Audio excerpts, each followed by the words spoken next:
नरेश की माँ अपने बेटे से मिलने दिल्ली आ रही है। इस बात का पता चलते ही नरेश के दिल में हलचल मच जाती है। नरेश अपनी माँ के स्वागत की तैयारी में लग जाता है। साथ ही उसे डर भी सताने लगता है कि उसकी माँ कहीं अपनी पुरानी जिद पर फिर से बैठ ना जाए। हे भगवान, इस बार बचा लो, अगले साल पक्का माँ की जिद पूरी कर दूंगा।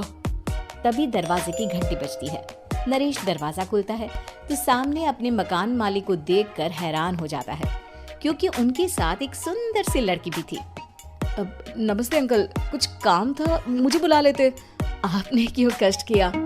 अरे नहीं, इसमें कष्ट कैसा, मैं तो बस तुम्हें रीना से मिलवाने आया था। आज से रीना तुम्हारे साथ इसी फ्लैट में रहेगी। अंकल, कोई लड़का फ्लैटमेट नहीं है? एक अनजान लड़की के साथ रहना मेरे लिए थोड़ा अजीब होगा। देखो नरेश, मैं तुम्हें पहले भी बता चुका हूँ कि इस फ्लैट में तुम्हें किसी ना किसी के साथ एडजस्ट करना ही होगा, या फिर तुम अकेले पूरे फ्लैट का किराया दे दो, मैं किसी को नहीं रखूंगा। नरेश अपने मकान मालिक की बात सुन के रीना के साथ रहने के लिए तैयार हो जाता है, पर अंदर ही अंदर उसे ये बात खाने लगती है कि वो अपनी माँ को क्या जवाब देगा जब उसकी माँ रीना के बारे में उसे पूछेगी। दिन बीतने लगते हैं। नरेश और रीना अच्छे दोस्त भी बन जाते हैं, पर अभी भी नरेश अपनी प्रॉब्लम का सलूशन नहीं ढूंढ पाता। एक दिन नरेश बहुत परेशान सा बैठा होता है। तभी रीना उसे पूछती है, क्या हुआ नरेश, तुम काफी परेशान लग रहे हो, सब ठीक तो है ना? हाँ, सब ठीक है, बस एक छोटी सी प्रॉब्लम है। वो एक्चुअली 2 दिन बाद मेरी माँ मुझसे मिलने आ रही है। अरे, तो इसमें प्रॉब्लम क्या है? ये तो खुशी की बात है। हाँ रीना, बट मेरी माँ एक जिद लेकर बैठ गई है कि मैं शादी कर लूँ, पर मैं अभी इस चीज़ के लिए तैयार नहीं हूँ। ऊपर से जब वो तुम्हें देखेगी तो 100 सवाल करेगी, क्या जवाब दूंगा? अरे, इसमें कोई टेंशन वाली बात नहीं है। मेरे पास ना इस प्रॉब्लम का सलूशन है, जिससे ना तुम्हें शादी करनी पड़ेगी और ना ही तुम्हारी माँ मेरे बारे में कुछ पूछेंगी। रीना की बात सुनकर नरेश सोच में डूब जाता है। वो सोचता है कि रीना खुले ख्यालों वाली लड़की है, कहीं माँ को सच बता ना दे। नरेश को सोच में डूबा देखकर रीना कहती है, अरे क्या हुआ, किस सोच में पड़ गए? डोंट वरी, जैसा तुम सोच रहे हो ना वैसे कुछ भी नहीं है। मेरे पास एक प्लान है। मैं कुछ समझ नहीं पा रहा हूँ, कैसा प्लान? मैं समझाती हूँ। हम ना एक कॉन्ट्रैक्ट मैरिज कर लेते हैं। फिलहाल मेरे पास जॉब नहीं है, तो तुम इस रूम का किराया दे देना जब तक तुम्हारी माँ यहाँ रहेंगी, सिर्फ तब तक।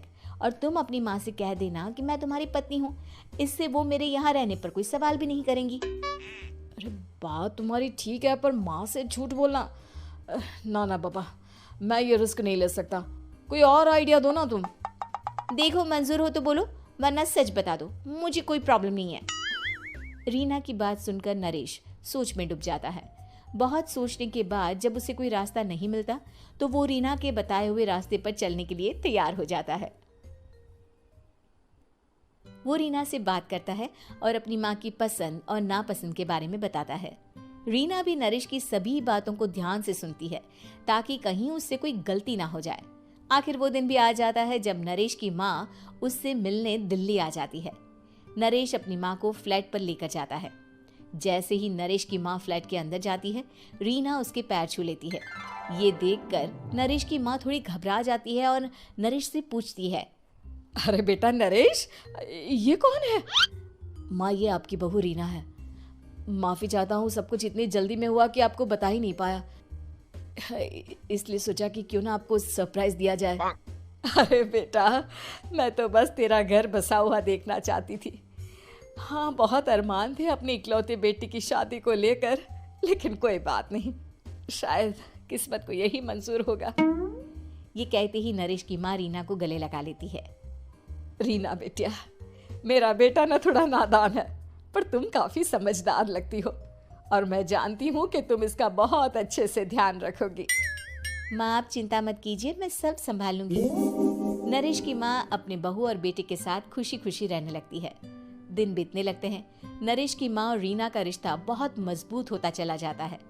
वो दोनों सारा दिन एक साथ रहती और खूब बातें करती। इधर साथ रहते रहते नरेश और रीना भी एक दूसरे से प्यार करने लगते हैं।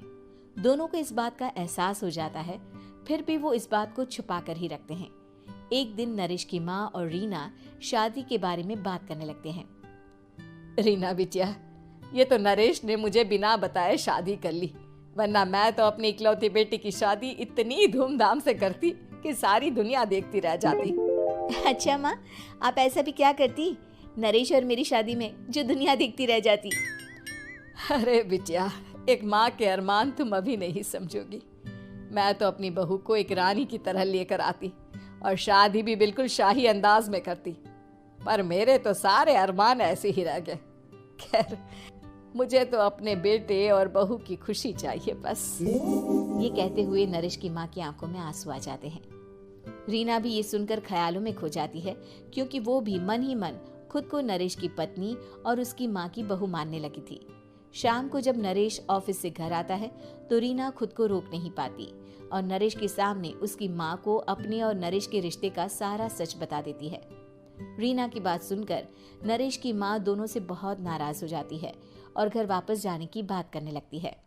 तुम दोनों ने मुझसे सच छुपाकर बहुत ठेस पहुंचाई है मुझे।